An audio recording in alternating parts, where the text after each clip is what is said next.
Price lord. ದೇವರ ಅತಿ ಪರಿಶುದ್ಧ ನಾಮಕ್ಕೆ ಸ್ತೋತ್ರವಾಗಲಿ. ಮತ್ತೊಂದು ದಿನವನ್ನು ಕಾಣುವಂತೆ ದೇವರು ಸಹಾಯ ಮಾಡಿದ್ದಕ್ಕಾಗಿ ಸ್ತೋತ್ರ. ಆತನು ಮಾಡಿದ ಎಲ್ಲ ಉಪಕಾರಗಳಿಗಾಗಿ, ಎಲ್ಲ ಆಶೀರ್ವಾದಗಳಿಗಾಗಿ ದೇವರಿಗೆ ಸ್ತೋತ್ರವನ್ನು, ಮಹಿಮೆಯನ್ನು ಸಲ್ಲಿಸ್ತೇನೆ. ಇಂದಿನ ವೇದ ಅಧ್ಯಯನಕ್ಕಾಗಿ ಒಂದು ವಾಕ್ಯವನ್ನು ಓದಿಕೊಳ್ಳೋಣ. ಕೀರ್ತನೆ 147 11ನೇ ವಾಕ್ಯ. ಯೆಹೋವನು ಆನಂದಿಸುವುದು ತನ್ನ ಕೃಪೆಯನ್ನು ನಿರೀಕ್ಷಿಸುವ ಭಕ್ತರಲ್ಲೇ. ಸೃಷ್ಟಿಕರ್ತನಾದಂತಹ ದೇವರನ್ನು ಘನಪಡಿಸುವಂತಹ ಕೀರ್ತನೆಗಳಾಗಿ ನಾವು ಈ ಕೀರ್ತನೆಗಳನ್ನು ನೋಡ್ತೇವೆ.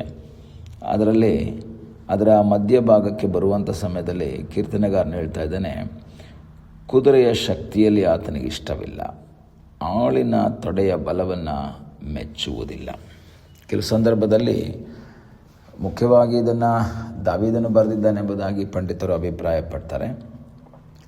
ಅವನು ಒಬ್ಬ ರಾಜನಾಗಿದ್ದಾನೆ. ಕುದುರೆಯ ಶಕ್ತಿಯ ಬಲ ಕುರಿತು, ಆಳಿನ ಅಥವಾ ಸೈನಿಕರ ತೊಡೆಯ ಬಲ ಅಥವಾ ಅವರ ಭುಜಬಲ, ಇವುಗಳೆಲ್ಲ ಅವನಿಗೆ ಗೊತ್ತಿರುವಂಥದ್ದು. ಏಕೆಂದರೆ ಯುದ್ಧ ಮಾಡಬೇಕು ಅಂದರೆ ಬಹಳ ಪ್ರಾಮುಖ್ಯವಾಗಿತ್ತು ಅಂದಿನ ಕಾಲದಲ್ಲಿ. ಕುದುರೆ, ರಥ ಮತ್ತು ಸೈನಿಕರು, ಆಯುಧಗಳು ಇವೆಲ್ಲ ಬೇಕಾಗಿದ್ದಂತಹ ಸನ್ನಿವೇಶಗಳು ನಮಗೆ ಗೊತ್ತಿದೆ.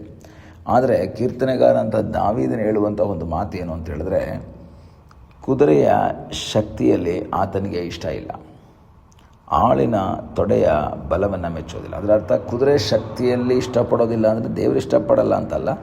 ಕುದುರೆಯ ಶಕ್ತಿಯಲ್ಲಿ ನಾವು ಆಶ್ರಯಿಸುವುದು ಆತನಿಗೆ ಇಷ್ಟ ಇಲ್ಲ. ಆಳಿನ ತೊಡೆಯ ಬಲವನ್ನು ನಾವು ಆಶ್ರಯಿಸುವುದು ಆತನ ಮೆಚ್ಚೋದಿಲ್ಲ. ಅದರರ್ಥ ಆ ವಾಕ್ಯ ಮತ್ತೊಂದು ಸರಿ ಹೇಳ್ತೀನಿ. ಕುದುರೆಯ ಶಕ್ತಿಯಲ್ಲಿ ಆತನಿಗೆ ಇಷ್ಟ ಇಲ್ಲ ಅಂದರೆ ಕುದುರೆ ಶಕ್ತಿಯಲ್ಲಿ ದೇವರಿಗೆ ಇಷ್ಟ ಇಲ್ಲ ಅಂತಲ್ಲ. ಕುದುರೆಯ ಶಕ್ತಿಯಲ್ಲಿ ನಾನು ಆಶ್ರಯಿಸುವುದು ದೇವರಿಗೆ ಇಷ್ಟ ಇಲ್ಲ. ನಾನು ಆ ಪವರ್ನಲ್ಲಿ ನಾನು ಗೆಲ್ತೀನಿ ಅಂತ ನಾನು ನಂಬೋದು, ಅದರಲ್ಲಿ ಭರವಸೆ ಇಡೋದು ಆತನಿಗೆ ಇಷ್ಟ ಇಲ್ಲ.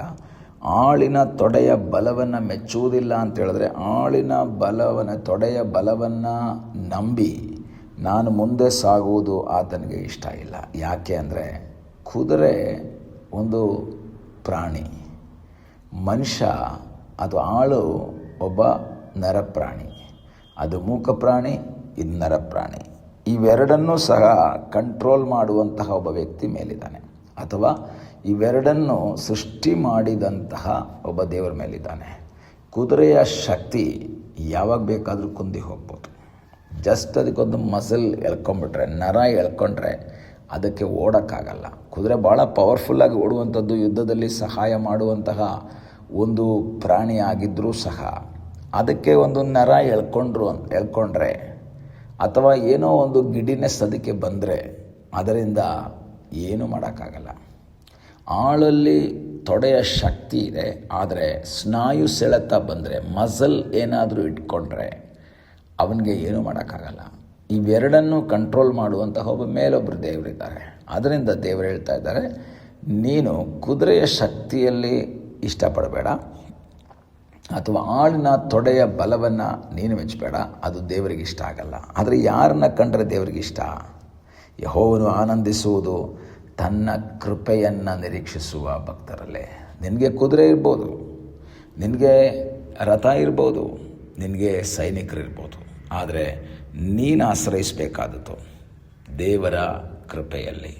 ನಿನ್ನ ದೇವರ ಕೃಪೆ ನನ್ನ ಮೇಲಿದ್ದರೆ, ಈ ಕುದುರೆ ಇದ್ದರೂ ಇಲ್ಲದೇ ಇದ್ದರು, ಆಳಿನ ತೊಡೆ ಅಥವಾ ಸೈನಿಕರಿದ್ದರೂ ಇಲ್ಲದೇ ಇದ್ದರು, ಜಯವನ್ನು ಕೊಡುವುದಕ್ಕೆ ದೇವರು ಶಕ್ತನಾಗಿದ್ದಾನೆ ಎಂಬುದಾಗಿ ನೀನು ನಂಬುವುದಾದರೆ ನಿನಗಾಗಿ ಅದ್ಭುತವನ್ನು ಮಾಡುವ ಸರ್ವಶಕ್ತನಾದ ಒಬ್ಬ ದೇವರಿದ್ದಾನೆ.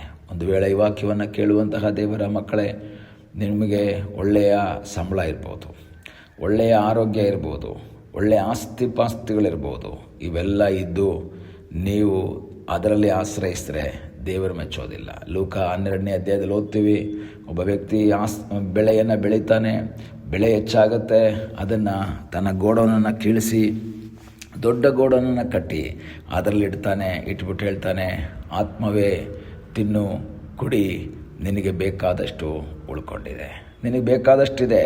ಆದರೆ ದೇವರ ಶಬ್ದ, ನೀನು ಬುದ್ಧಿಹೀನ, ನೀನು ಇವತ್ತು ರಾತ್ರಿ ನಿನ್ನ ಆತ್ಮನನ್ನು ತಗೊಂಡ್ರೆ ನೀನು ಮಾಡಿದ್ದೆಲ್ಲ ಯಾರಿಗಾಗೋಯ್ತು? ಈ ಬೆಳಗ್ಗೆ ವಾಕ್ಯವನ್ನು ಕೇಳುವಂಥ ದೇವರ ಮಗುವೆ, ನಿಮ್ಮ ಜೀವಿತದಲ್ಲಿರುವಂತಹ ಆರೋಗ್ಯ, ಬಲ, ಶಕ್ತಿ ಇವೆಲ್ಲ ಕುಂದಿ ಹೋಗುವಾಗಲೂ ನಮಗೆ ಸಹಾಯ ಮಾಡುವ ಒಬ್ಬ ದೇವರಿದ್ದಾನೆ. ದೇವರು ಯಾರನ್ನ ಕಂಡ್ರೆ ಇಷ್ಟಪಡ್ತಾನೆ, ಯಾರನ್ನ ನೋಡಿ ಆನಂದಿಸ್ತಾನೆ, ಆತನ ಕೃಪೆಯನ್ನು ನಿರೀಕ್ಷಿಸುವಂತಹ ಭಕ್ತರನ್ನು. ಈ ಬೆಳಗ್ಗೆ ಆತನಿಗೆ ಹೇಳೋಣ, ಸ್ವಾಮಿ, ಈ ಲೋಕದಲ್ಲಿ ಏನೆಲ್ಲ ಇದ್ದರೂ ಸಹ ಅವೆಲ್ಲವೂ ನನಗೆ ಸಹಾಯವಾಗಿ ಬರಬೇಕು ಅಂದರೆ ನಿನ್ನ ಕೃಪೆ ನನ್ನ ಮೇಲೆ ಬೇಕು, ನಿನ್ನ ಆಶೀರ್ವಾದ ನನ್ನ ಮೇಲೆ ಬೇಕು, ನಿನ್ನ ಸಹಾಯ ನನಗೆ ಬೇಕು. ಹಾಗೆ ದೇವರಲ್ಲಿ ಆಶ್ರಯಿಸಿ ದೇವರ ಚಿತ್ತಕ್ಕೆ ವಿಧೇಯರಾಗಿ ದೇವರ ಮುಖವನ್ನು ನೋಡುವುದಾದರೆ ಆತನು ತನ್ನ ಕೃಪೆಯನ್ನು ಕೊಡ್ತಾನೆ. ಯಾರಿಗೆ ಕೃಪೆ ಕೊಡ್ತಾನೆ? ದೀನರಿಗೆ ತನ್ನ ಕೃಪೆಯನ್ನು ಕೊಡ್ತಾನೆ. ಏನೆಲ್ಲ ಇದ್ದರೂ ಸಹ ಅವೆಲ್ಲವನ್ನು ಬದಿಗೊತ್ತಿ ದೀನತೆಯಿಂದ ಕರ್ತನ ಬಳಿಯಲ್ಲಿ ದೇವರೇ ನಿನ್ನ ಕೃಪೆ ನನಗೆ ಬೇಕು ಅಂತ ಹೇಳಿದ್ರೆ ಆತನು ಅವರನ್ನು ಮೆಚ್ಚುತ್ತಾನೆ, ಅವರನ್ನ ಕಂಡರೆ ಆನಂದಿಸ್ತಾನೆ, ಅವರಿಗೆ ಕೃಪೆಯನ್ನು ದಯಪಾಲಿಸ್ತಾನೆ. ಅದಕ್ಕಾಗಿ ದೇವರು ನಮಗೆ ಸಹಾಯ ಮಾಡಲಿ. ಈ ಲೋಕದ ಕಾರ್ಯಗಳಲ್ಲಿ ಭರವಸೆ ಬಿಡದೆ ದೇವರ ಕೃಪೆಗಾಗಿ ಬಯಸುತ್ತಾ ಮುಂದೆ ಸಾಗೋಣ. ಕಣ್ಣುಗಳನ್ನ ಮುಚ್ಚೋಣ, ಪ್ರಾರ್ಥನೆ ಮಾಡೋಣ. ನಮ್ಮನ್ನು ಬಹಳವಾಗಿ ಪ್ರೀತಿ ಮಾಡುವ ಪರಲೋಕದ ತಂದೆಯಾದ ದೇವರೇ, ಈ ಸಮಯಕ್ಕಾಗಿ ಸ್ತೋತ್ರ. ಈ ಸಮಯದಲ್ಲಿ ಮತ್ತೊಂದು ಆವರ್ತಿ ನಿನ್ನ ಸಂಧಾನಕ್ಕೆ ನಾವು ಬಂದಿದ್ದೇವೆ.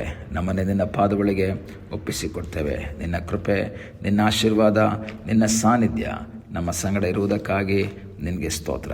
ನಿನ್ನಲ್ಲಿ ಆಶ್ರಯಿಸಿ ಮುಂದೆ ಸಾಗುವಂತೆ ನೀನು ನಮಗೆ ಕೃಪೆ ಮಾಡು. ಪ್ರಾರ್ಥನೆಯನ್ನು ಕೇಳಿದ್ದಕ್ಕಾಗಿ ಸ್ತೋತ್ರ. ಯೇಸುವಿನ ನಾಮದಲ್ಲಿ ಬೇಡುತ್ತೇವೆ ತಂದೆಯೇ, ಆಮೇನ್. God bless you.